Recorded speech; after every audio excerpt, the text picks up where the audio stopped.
के बाद ये है कि जो लोग आजकल हैंड फ्री और ये सारी चीजें करते हैं, इसमें टेनाइटस का होना। टेनाइटस का मतलब होता है दिमाग की आवाज का जब बाहर सन्नाटा हो।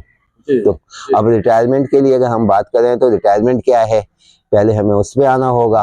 रिटायरमेंट की किस्में कितनी हैं, फिर हमें उस पे आना होगा। फिर रिटायरमेंट के चैलेंजेस क्या हैं, उसकी बात करनी होगी। फिर रिटायरमेंट को कैसे, उसके स्ट्रेस को, टेंशन को, एग्जाइटी को कैसे कम किया जा सकता है, उस पर बात करनी होगी। क्या कोई कारोबारी शख्स भी रिटायर होता है? अपने बच्चों का ख्याल रखें, समझे, पोता पोती पे टाइम दें, और फिर जो आपके पास पैसे हैं उसको खर्च करना सीखें। कुछ लोग ऐसे हैं जिनके मोहरे लग गई हैं, समझे। अस्सलाम वालेकुम। आज हम ओल्ड एज यानी गोल्डन एज के सिलसिले में कुछ बातें करेंगे। मकाम है शादमान पार्क और हमारे सामने डॉक्टर महबूब साहब आर्डियोलॉजिस्ट तशरीफ़ फरमा है और बाकी सामीन, मौजूद सामीन भी यहाँ पर हैं, वो भी अपनी राय का इज़हार करेंगे। तो आज रिटायरमेंट और बुज़ुर्गों के बारे में जो मसाइल हैं उनके बारे में डिस्कस करेंगे। तो इंशाअल्लाह बड़ी मुफीद गुफ्तगू होगी, सुनिएगा और काफ़ी फ़ायदा उठाइएगा। और ये जो अपने ज़िंदगी के गोल्डन दिन हैं, इन्हें सुनहरे अंदाज में बसर कीजिएगा। जी डॉक्टर साहब से सुनिए रिटायरमेंट और बुज़ुर्गों के मसाइल। जी सर, बिस्मिल्लाह।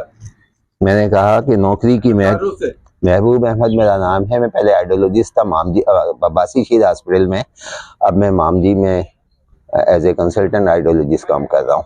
ठीक है, मुझे जो टॉपिक दिया गया वो यानी कि आप ये जानना चाहते हैं कि लोग कितना सुनते हैं। नहीं, लोग नहीं, सिर्फ सुनना नहीं। अगर आप मेरी फील्ड की बात करें तो हमारे फील्ड में जो है ना, कुछ मतलब बिल्कुल आइडियोलॉजी का मतलब होता है कि कान की डायग्नोस्टिक का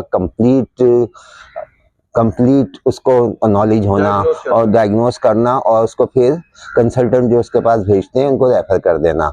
इसमें बहुत सी चीजें आ जाती हैं, जैसे आजकल बच्चों के कान के पीछे इन्फेक्शन का हो जाना, उम्र की वजह से जो लोग, ये तो मेरा ही टॉपिक आ गया ना, चले मैं इसी पे बोल दूं। उम्र की वजह से कमी होना, दवाओं के इस्तेमाल से, टॉक्सिसिटी की वजह से जो है दिमाग पे उसके असरात होना। ठीक है, तो उसके बाद ये है कि जो लोग आजकल हैंड फ्री और ये सारी चीजें करते हैं, इसमें टेनाइटस का होना। टेनाइटस का मतलब होता है दिमाग की आवाज का जब बाहर सन्नाटा हो तो फिर ये आवाज तंग करती है, इसको टेनाइटिस कहते हैं। और टेनाइटिस की बेइंतहा वजूहात हो गई हैं, जो ये चीजें बढ़ती जा रही हैं। बढ़ने का मतलब ये है कि रात को लोग सो नहीं पाते, साइकोलॉजिकल उनके इफेक्ट जो है बढ़ते जाते हैं। तो ये सारी चीजें जो है टेनाइटस में आ जाती हैं। उसके अलावा उम्र के हिसाब से कम सुनना, कभी कभी सडन लॉस हो जाना, रात को सोए सुबह उठे तो मालूम हुआ कि एक कान खत्म हो गया, मालूम हुआ कि उसका ब्रेन परसेप्शन ही खत्म हो गया। अब उसकी कुछ कैटेगरीज हैं, चलिए जो खत्म हो गया वो खत्म हो गया। एक पे बहुत से लोग गुजारा कर लेते हैं, एक आंख पे, एक कान पे, मगर उसके साथ साथ ये है कि उनके दिमाग में भी बाजे बजने शुरू हो गए, तो उससे जो है वो बहुत तंग हो जाते हैं। तो ये सारी चीजें जो है ना, ये हमारी फील्ड में आती हैं, हमें इस पे ही काम करना होता है। ये तो हो गए, ये आ गई एक बार मुझे टॉपिक दे दिया गया, थोड़ा सा मेरे मुझसे हटके था कि रिटायरमेंट पे मुझे कहा गया कि मैं रिटायरमेंट पे थोड़ी सी बातें कर लूं। अब रिटायरमेंट के लिए अगर हम बात करें तो रिटायरमेंट क्या है, पहले हमें उस पे आना होगा। रिटायरमेंट की किस्में कितनी हैं, फिर हमें उस पे आना होगा। फिर रिटायरमेंट के चैलेंजेस क्या हैं, उसकी बात करनी होगी। फिर रिटायरमेंट को कैसे, उसके स्ट्रेस को, टेंशन को, एग्जाइटी को कैसे कम किया जा सकता है, उस पर बात करनी होगी। ठीक है, तो अब हम कहते हैं जी, अगर टेनाइटिस की हम बात करें तो आसान लफ्जों में ये है, नौकरी की महदूद उम्र पूरी होने पर नौकरी का खत्म होना। उसमें हमारे मुल्क में जो है 18 साल से लेकर 60 साल की उम्र जो है वो ऑफिशियली वो है, कहीं 62 भी है, कहीं 64 भी है, वो अलग बात है। अब हम आ जाएं कि रिटायरमेंट की किस्में कितनी होती हैं। मैं इसको शॉर्ट कर रहा हूँ जी। रिटायरमेंट की किस्में कितने होती हैं। रिटायरमेंट की अगर हम किस्मों की बात करें तो अमूमन उसमें 3 किस्में शुमार होती हैं। एक वो लोग जो फिजिकली बहुत मेहनत करते हैं, परेशान रहते हैं, अपनी ड्यूटी पूरी करते हैं, बॉस की बातें सुनते हैं और दुआ करते हैं कि जल्दी से मेरा रिटायरमेंट का वक्त आए और मुझे मतलब यहाँ से मेरी जान छूटे, मैं सुकून से जिंदगी गुजारूं।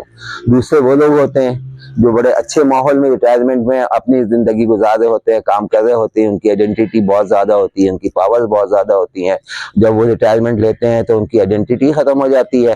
फिर ये कि उनकी सोशल गैदरिंग वगैरह सारी वो हो जाती हैं और वो थोड़ा सा स्ट्रेस, टेंशन और एग्जाइटी में आ जाते हैं। तीसरी वो होती है जो जिनकी हेल्थ सही नहीं, मतलब जैसे हमारे वो हैं स्पोर्ट्समैन हैं, तो एक उम्र ऐसी आती है कि थोड़ा सा उनको भी रिटायरमेंट लेना पड़ता है कि उस काबिल नहीं होते कि कंपटीशन में हिस्सा ले सके। तो ये तीसरी इसकी सूरत आ जाती है। अब इसके बाद उससे थोड़ा सा मामला अगर हम बात करें कि कौन लोग खुश होते हैं, कौन लोग नहीं होते। वो लोग जो प्लानिंग करके चलते हैं वो खासा बेहतर होते हैं अपने रिटायरमेंट की लाइफ में। उसके बाद वो लोग जो प्लानिंग नहीं करते वो थोड़ा सा परेशान भी रहते हैं और उनके साथ मुश्किलात ज़्यादा होती हैं। तीसरे वो लोग जो हैं जो अर्ली रिटायरमेंट ले लेते हैं, कहीं 15 साल है तो 15 साल में उनको पूरा बेनिफिट मिल जाता है, कहीं 25 साल है उनको वहाँ पूरा बेनिफिट मिल जाता है, तो उनकी ज़िंदगी और रिटायरमेंट की लाइफ जो है थोड़ी सी आसान हो जाती है। फिर उसके बाद आ जाते हैं हम उसमें चैलेंजेस में। चैलेंजेस में सबसे बड़ा मसला आता है कि रिटायरमेंट के बाद उनकी अब जिंदगी कैसे। अच्छा, बाज़ जगहों पे जो है ना रिटायरमेंट में एक जगह तो ठीक है बहुत पेमेंट हो जाती है, जितने साल काम किया उनकी पेंशन बहुत अच्छी हो गई, 17, 18, 19 ग्रेड की पेंशन का बहुत ज्यादा मतलब बढ़ जाना है।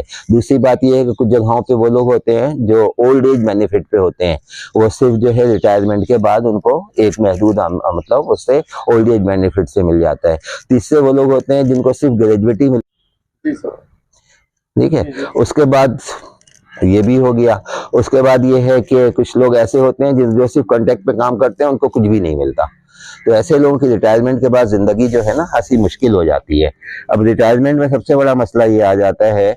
अच्छा, एक और स्टडी है इसमें कि कुछ लोग रिटायरमेंट के बाद साल 2 साल के बाद जो है ना इतना परेशान रहते हैं, इतना बीमारियों में मुब्तला हो जाते हैं कि कुछ लोगों को स्ट्रोक होता है, कुछ हार्ट अटैक वफात हो जाती है। अच्छा जी, इसके बाद यही है। तो इसके और आगे बढ़ जाए तो हम बात करते हैं अब आके जो है थोड़ा सा जो साइड इफेक्ट हैं इसके। साइड इफेक्ट में यही है। अच्छा, उसके बाद एक और चीज आ जाती है, उसकी भी थोड़ी सी बात कर लें। रिटायरमेंट के बाद किस तरह के लोगों को होता है। कुछ लोग ऐसे होते हैं जो फ्रीडम, आज़ादी महसूस करते हैं, जैसे मैंने पहले कहा था। फिर उनके पास ये कि फाइनेंशियल सिक्योरिटी हो जाती है कि वो क्या मतलब उनको। जी सर। अस्सलाम वालेकुम डॉक्टर साहब, मेरा सवाल ये है आपसे कि क्या कोई कारोबारी शख्स भी रिटायर होता है, और अगर होता है तो उसके क्या मतलब उसको कैसे आप पता चलेगा कि भाई ये रिटायर हो गया, या सिर्फ प्राइवेट जॉब करने वाले ही की जिंदगी की कोई एज लिमिट है और कारोबारी शख्स रिटायर नहीं होता? जी सर। आपका पहला सवाल है कि प्राइवेट कि कारोबारी भी रिटायर नहीं, होते हैं? कारोबारी और प्राइवेट दो अलग चीजें आ गई, ठीक है। कारोबारी में ये है कि जो उनका कारोबार है, उसके बाद उनका कारोबार अच्छा कारोबार है, बहुत इस्टेब्लिश है, तो उनका कारोबार शिफ्ट हो जाता है उनकी औलादों में, और औलादों में शिफ्ट होने के बाद जिम्मेदारियां वो जो मालिक है वो अपने औलादों को बांट देता है, ठीक है, अपने औलादों को बांट देता है जिम्मेदारियां। अब जब तक वो इस काबिल है कि उसको फिजिकली फिट है, मेंटली फिट है, तो उस वक्त तक जो है वो सिर्फ सुपरवाइज करता है और ये चीज़ें अपने औलादों को शिफ्ट कर देता है, ठीक है। तो ये बात वो हो गई। वो फिर बुढ़ा नहीं होता। वो बिजनेस कैसा, उसका ये इंटरेस्ट है कि जब तक ये मेंटली सेट है, फिजिकली सेट है, वो आ जा सकता है, बच्चों को सुपरवाइज कर सकता है, और बच्चे भी वो जो उसका अदब करते हैं, वरना कैसे कैसे आपको हालात होते हैं वो आपके सामने है। नंबर 1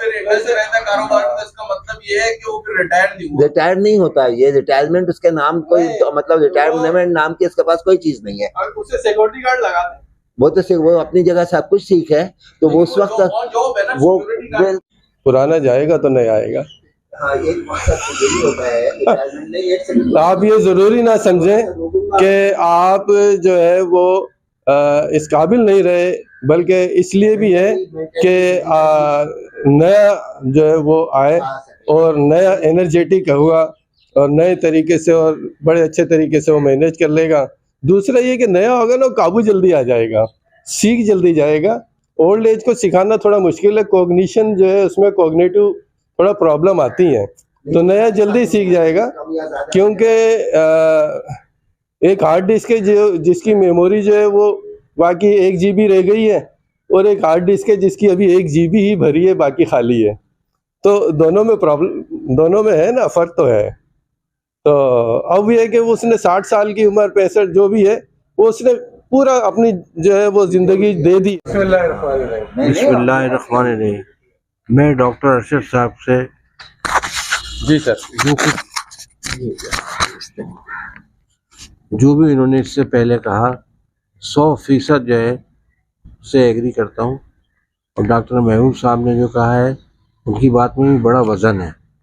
वजह यह है कि जब रिटायर हो जाते हैं और बस इस तरह से है कि जी हम रिटायर हो गए, अपने बच्चों का ख्याल रखें, समझे, पोता पोती में टाइम दें और फिर जो आपके पास पैसे हैं उसको खर्च करना सीखें। कुछ लोग ऐसे हैं जिनके मोहरे लग गई हैं, समझे, जिनको यह है कि बस पैसा बचा लो, बच्चों से ले लो, बहानों से ले लो, बच्चों पे नाजायज रौब दबदबा, ऐसे हर वक्त का मजलूम बनना, ये कोई तरीका नहीं है। आप उनके लिए दुआ करें, बच्चे खुद ख्याल करेंगे।